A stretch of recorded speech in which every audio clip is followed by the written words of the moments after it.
ناظرین، آپ دیکھ رہے ہیں آزاد میڈیا نیوز چینل۔ کل میں نے ایک ویلاگ کیا تھا جس میں نے تحریک انصاف پر جو الزام تھا فارن فنڈنگ کا، اس کے بارے میں الیکشن کمیشن کا جو فیصلہ آیا تھا، تو میں نے اس میں یہ بات کی تھی کہ پاکستان تحریک انصاف پر اس کے کیا اثرات ہو سکتے ہیں۔ میں نے یہ بھی بتایا تھا کہ الیکشن کمیشن کے فیصلے سے یہ بات ثابت ہو گئی ہے کہ جو فارن فنڈنگ کا الزام تھا وہ تو بالکل غلط تھا۔ البتہ ایک ڈسپیوٹڈ جو کوسچن ہے، پروہیبٹڈ یا ممنوع فنڈنگ، اس کا الزام باقی رہ گیا ہے، اور الیکشن کمیشن نے یہ کہا ہے کہ تحریک انصاف نے بیرونی ممالک سے جو ڈونرز ہیں ان سے فنڈنگ لی ہے، اور یقیناً بظاہر اگرچہ تحریک انصاف کی جو مخالف جماعتیں ہیں ان کے بیانیے کے لیے تو یہ بات ٹھیک ہے، اور یقیناً الیکشن کمیشن نے انہیں یہ موقع فراہم کر دیا ہے یا انہیں مواد دے دیا ہے کہ وہ تحریک انصاف کے خلاف ایک بھرپور بیانیہ بنائیں اور قوم کو بتائیں۔ اور یہ اس میں کہاں تک صداقت ہے کہ الیکشن کمیشن جو پی ڈی ایم کی جماعتیں ہیں، خصوصی طور پر پاکستان پیپلز پارٹی، پاکستان مسلم لیگ نون اور جمعیت علماء اسلام فضل الرحمان جس کے قائد ہیں، یہ لوگ جو ہیں خصوصی طور پر اس معاملے میں دلچسپی لے رہے ہیں۔ یہ الیکشن کمیشن کا جو فیصلہ ہے وہ اتنی جلدی اور اس طرح کیوں آیا؟ آخرکار ایک طویل عرصے سے یہ ٹاپک جو تھا، یہ موضوع جو تھا اور یہ کیس جو تھا 2014 سے چل رہا تھا۔ اب الیکشن کمیشن کو اتنی جلدی کیا پڑ گئی تھی کہ اس نے جلدی یہ فیصلہ اناؤنس کرنے کی کوشش کی؟ اس کی چند ایک وجوہات ہیں وہ جن کا میں ذکر کروں گا، کیونکہ الیکشن کمیشن نے عدالت کی ڈائریکشن کی بھی پرواہ نہیں کی جو انہیں دی گئی تھی کہ تمام سیاسی جماعتوں کے کیسز جو ہیں وہ یکساں طور پر سنے جائیں اور یکساں طور پر ان کا فیصلہ کیا جائے اور ایک ہی پیرامیٹر رکھا جائے۔ لیکن الیکشن کمیشن نے عدالت کی اس ڈائریکشن کی پرواہ نہیں کی، بلکہ صرف تحریک انصاف کے متعلق جو فارن فنڈنگ کا جو کیس تھا اس کو اناؤنس کر دیا، اور باقی جماعتوں کا جو کیس تھا وہ لے کر بیٹھے ہوئے ہیں۔ اس کی چند ایک وجوہات ہیں۔ یقیناً الیکشن کمیشن کی اس کی اپنی حکمت عملی تھی۔ ایک بات تو یہ تھی کہ آپ کو یاد ہوگا کہ اس فیصلے سے چند دن پہلے پی ڈی ایم کے کچھ رہنماؤں نے الیکشن کمیشن سے ملاقات کی اور ان سے یہ کہا کہ تحریک انصاف کے متعلق یہ جو فارن فنڈنگ کا کیس ہے اس کو اناؤنس کیا جائے۔ یقیناً اس مطالبے کے پیچھے پی ڈی ایم کے کچھ مقاصد تھے۔ وہ مقاصد یہی تھے کہ انہیں ایک بیانیہ مل جائے، انہیں ایک موقع مل جائے تحریک انصاف کے خلاف بیان کرنے کا، لوگوں کو بتانے کا اور پروپیگنڈے کا۔ ایک وجہ تو یقیناً یہ تھی کہ ان کا مطالبہ تھا جس مطالبے کو الیکشن کمیشن نے پورا کیا ہے۔ دوسری ایک وجہ یہ تھی، آپ نے چند دن یہ بھی پہلے اخباروں میں پڑھا ہوگا کہ تحریک انصاف نے اس بات کا اعلان کیا تھا کہ ہم 4 اگست کو الیکشن کمیشن کے سامنے احتجاج کریں گے، اور یہ احتجاج جو ہے اس قسم کا پہلے مسلم لیگ نون بھی کر چکی ہے الیکشن کمیشن کے دفتر کے سامنے، اور اب چونکہ تحریک انصاف نے بھی اس کا اعلان کیا تھا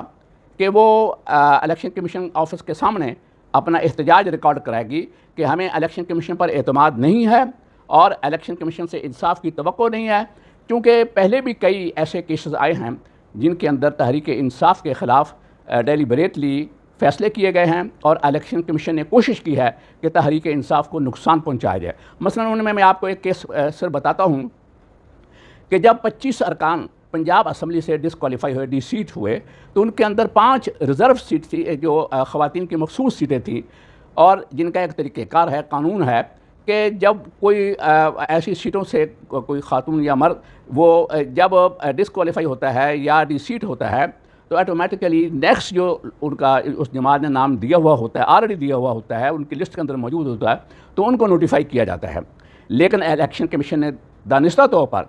ان خواتین کو نوٹیفائی نہیں کیا، اور تحریک انصاف کو عدالت میں جانا پڑا، اور عدالت نے جا کر جب ڈائریکشن دی، جب آرڈر دیے، پھر الیکشن کمیشن نے ان کے نام نوٹیفائی کیے۔ یہ یقیناً بہت بڑی ایک مثال موجود ہے کہ جس سے یہ ظاہر ہوتا ہے کہ الیکشن کمیشن جو ہے وہ غیر جانبدار نہیں ہے۔ اور ایک بڑی وجہ یہ بھی ہے کہ ایک طویل عرصے سے جو تحریک انصاف ہے اور خاص طور پر عمران خان صاحب جو ہیں وہ الیکشن کمیشن پر عدم اعتماد کا اظہار کر چکے ہیں، اور وہ مطالبہ کر چکے ہیں کہ الیکشن کمیشن جو ہے وہ مستعفی ہو جائے، اور یقیناً وہ اپنا پریشر دن بدن بڑھا رہے ہیں، اور وہ کوشش کر رہے ہیں کہ الیکشن کمیشن جو ہے وہ ڈیزالو ہو جائے، ختم ہو جائے اور نیا الیکشن کمیشن بنے جس کے انڈر نئے الیکشن ہوں۔ اب الیکشن کمیشن نے جو فیصلے کیے ہیں خصوصی طور پر یہ فارن فنڈنگ کا، تو یہ مسلم لیگ نون جو ہے یہ خاص طور پر اپنا ایک بیانیہ بنانے کی کوشش کر رہی ہے، اور آپ یہ بھی دیکھ رہے ہیں کہ پی ڈی ایم کی جو ایک جماعت ہے یا ایک تحریک ہے اور جن کی کولیشن گورنمنٹ مرکز کے اندر موجود ہے اور کوئی 10-12 جماعتوں نے مل کر ایک حکومت بنائی ہوئی ہے، ان کے اندر بہت سی ایسی جماعتیں بھی ہیں جن کی اسمبلی کے اندر کوئی ان کی اپنی نمائندگی نہیں ہے، اور اگر ایک آدھی جماعت ایسی بھی ہے کہ وہ نون لیگ کی سپورٹ سے یا نون لیگ نے ان کو الیکٹ کرایا ہوا ہے، نام اس جماعت کا الگ ہے، لیکن اس کو اگر سینٹ کے اندر ایک سینیٹر صاحب ہیں جو کہ ہمیشہ نون لیگ کے ہوتے ہیں لیکن وہ نام ان کی اپنی ایک جماعت بھی ہے، اس طرح کی جماعتیں مل ملا کر 10-12-13 جماعتیں جو ہیں انہوں نے پی ڈی ایم کے نام سے ایک محاذ بنایا ہوا ہے، اور وہ تحریک انصاف کے خلاف بالکل سرگرم عمل ہیں۔ اور اس پی ڈی ایم کی 10-12 جماعتوں کے اندر آپ اخبارات دیکھ لیں، ٹی وی دیکھ لیں، ان کے اندر 3 جماعتیں جو ہیں وہ نمایاں ہیں، باقی جماعتوں کے اتنے بیانات یا اتنا ان کا کوئی شور شرابہ ہمیں نظر نہیں آتا، لیکن 3 جماعتیں خاص طور پر مسلم لیگ نون اور پاکستان پیپلز پارٹی اور مولانا فضل الرحمان کی جماعت جو ہے یہ بھرپور طریقے سے تحریک انصاف کے خلاف اپنا بیانیہ وہ جاری کرتے ہیں اور بیانات دیتے ہیں، اور وہ ہر طرح کے بیانات دیتے ہیں، ہر قسم کے الزامات بھی لگاتے ہیں، کبھی یہودی کہتے ہیں، کبھی یہودیوں کا ایجنٹ کہتے ہیں، کبھی کچھ کہتے ہیں۔ یہ مولانا فضل الرحمان کا رویہ شروع سے ہی ایسا رہا ہے کہ انہوں نے ہمیشہ مذہب کا استعمال کیا، مذہب کا ہمیشہ استعمال کیا اپنے مخالفین کے خلاف، اور یہ کوئی اچھی بات نہیں ہے۔ اس طرح پیپلز پارٹی ہے، ان کو چونکہ سندھ کے اندر تحریک انصاف سے خطرہ ہے اور مسلم لیگ نون کو پنجاب کے اندر پاکستان تحریک انصاف سے خطرہ ہے۔ ان جماعتوں کو چاہیے تو یہ کہ یہ سیاسی طور پر اس جماعت کا مقابلہ کریں، سیاسی میدان میں مقابلہ کریں، نہ کہ اداروں کے ذریعے مقابلہ کریں۔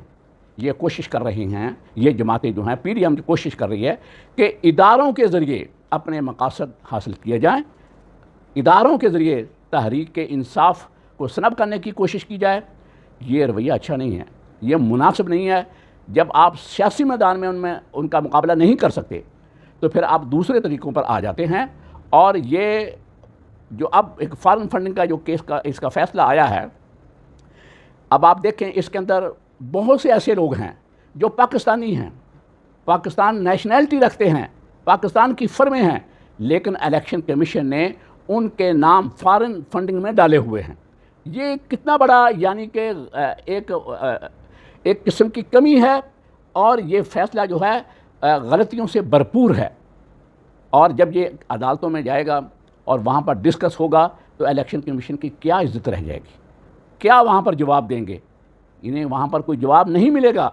پھر دوسری بات یہ ہے کہ یہ فارن فنڈنگ جس کو کہہ رہے ہیں یا ممنوعہ فنڈنگ کہہ رہے ہیں، تو یہ فنڈنگ تو آپ دیکھ رہے ہیں کہ بہت سے ادارے ہیں جہاں پر فارن فنڈنگ آتی ہے۔ اب دیکھیں ہمارے جو اوورسیز پاکستانی ہیں، میں نے کئی گاؤں کے اندر دیکھا ہے، کئی دیہاتوں کے اندر دیکھا ہے کہ انہوں نے وہاں پر مساجد بنائی ہیں بڑی اچھی، وہاں پر مدارس بنائے ہیں، وہاں پر ڈسپنسریاں بنائی ہیں اور ہسپتال بنائے ہیں، وہ بہت سے فلاحی کام کر رہے ہیں اسی باہر کی ڈونیشن سے۔ وہ باہر سے ڈونیشن لے کر آتے ہیں اور باہر سے پیسے لے کر آتے ہیں، اور بہت سے مدارس آپ دیکھیں ان کی باہر سے فنڈنگ آتی ہے۔ آپ جس طرح دیکھیں کہ عمران خان صاحب نے کہا کہ 9 ارب روپیہ شوکت خانم جو ہسپتال ہے اس کے لیے باہر سے ہر سال فنڈنگ آتی ہے، تو آپ کیا چاہتے ہیں کہ یہ تمام فنڈنگ روک دی جائے، یہ فلاحی کام بند کر دیے جائیں؟ حقیقت میں یہ ایک بہت بڑی سازش ہے۔ جو یہ کوشچن اٹھایا گیا ہے یہ ایک سازش ہے کہ ان اداروں کو بند کیا جائے، یہ مدارس کو بند کیا جائے اور مدارس کی فنڈنگ روکی جائے۔ آج یہ سوال تحریک انصاف کے سامنے ہے، کل کو یہ سوال مدارس کو بھی دینا ہوگا۔ یہ اس سوال کا جواب یہ جو پیپلز پارٹی ہے، مسلم لیگ نون ہے، جمعیت علماء اسلام ہے، ان کو بھی جواب دینا پڑے گا۔ یہ بھی کٹہرے میں آئیں گے۔ اس طرح آپ نے کوئی اچھا کام نہیں کیا، اور اب الیکشن کمیشن کی یہ ذمہ داری ہے کہ وہ جلد از جلد ان جماعتوں کا بھی حساب کرے اور ان جماعتوں کے جو فنڈز ہیں، اب تحریک انصاف کے پاس تو ایک بہت بڑا ڈونرز کا ڈیٹا بیس ہے، یہ جو جماعتیں ہیں ان کے بعد تو کوئی ڈیٹا بیس نہیں ہے، کوئی چیز نہیں ہے بتانے کے لیے کہ کہاں سے فنڈنگ آئی۔ اس لیے یہ ایک ملک کے ساتھ خطرناک گیم ہو رہی ہے۔ میں چاہتا ہوں اور میں تمام سیاسی جماعتوں سے یہ بات کہنا چاہتا ہوں کہ وہ اس خطرناک گیم سے بچیں۔ ملک سے پیسہ چوری کر کے باہر لے جانا یہ ایک جرم ہے اور قوم کے ساتھ ظلم ہے۔ اگر کوئی آدمی باہر سے پیسے لاتا ہے اور لا کر اگر کوئی فلاحی ادارہ بناتا ہے، کوئی ملک و قوم کی خدمت کرتا ہے،